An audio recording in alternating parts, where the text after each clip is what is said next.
హిమాచల్ ప్రదేశ్కి వచ్చేటప్పటికి ఇప్పుడేమో స్థానిక ఎన్నికల్లో బీజేపీ గెలిచింది, అధికారంలో ఉంది కాంగ్రెస్ పార్టీ. ఇప్పుడు ఆ ఎన్నికలు జరిగే టైంలో ఎలక్షన్ ఆపు కూర్చోవడమే కదా. ఇంకోటి ఎప్పుడైతే ఈ రిజల్ట్ వచ్చుద్దో ఆ గవర్నమెంట్ మీద గ్రిప్ పోతుంది, ఆ గవర్నమెంట్కి అధికారులు మాట్లాడు. ఇప్పుడు అక్కడ హిమాచల్ ప్రదేశ్లో బీజేపీ 4 కార్పొరేషన్లకు 3 గెలిచేసుకుంది, జిల్లా పరిషత్తులు 10లో 9 గెలిచేసుకుంది. కాంగ్రెస్ పార్టీ అక్కడ ఒకటి ఇక్కడ ఒకటి అధికార పార్టీ మిగిలింది. రేపు ఇక్కడ అధికారి ఎవడింటాడు అన్నమాట. మీరు ఇక్కడ అబ్జర్వ్ చేస్తే జగన్మోహన్ రెడ్డి మాట శిలాశాసనం లాగా నడిచింది.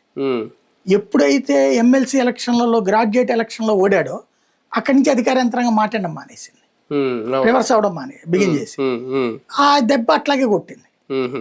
అట్లుంటాయి ఈ లెక్కలన్నీ కూడా. కానీ జమిలీకి లైన్ క్లియర్ అయిందని అనుకోవాలా? ఇంకా ఏమన్నా ఇప్పుడు ఏం కాదు, ఇంకా 2/3 మెజార్టీతో బిల్లు చట్టసభల్లో ఆమోదించాలా, లోక్సభ రాజ్యసభల్లో. ఆ బలం ఇప్పుడు ప్రస్తుతానికి లేదు బీజేపీకి. ఈవెన్ ఈ టర్మ్లో రాదు, వస్తే గిస్తే వేరే పార్టీ వాళ్ళు వచ్చి జాయిన్ అయితేనే వస్తుంది. అలా కాకుండా రేపు రాజ్యసభలో కొన్ని సీట్లు సాధించి ఉత్తరప్రదేశ్ ఇవన్నీ అయితే రాజ్యసభ వచ్చేటప్పటికి 2028 నాటికి వీళ్ళకి వస్తుంది బలం.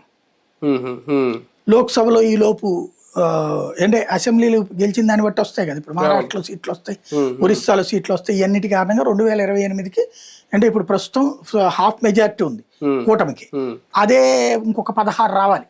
ఇంకో 16 వస్తే కనుక వీళ్ళు పూర్తిగా 2/3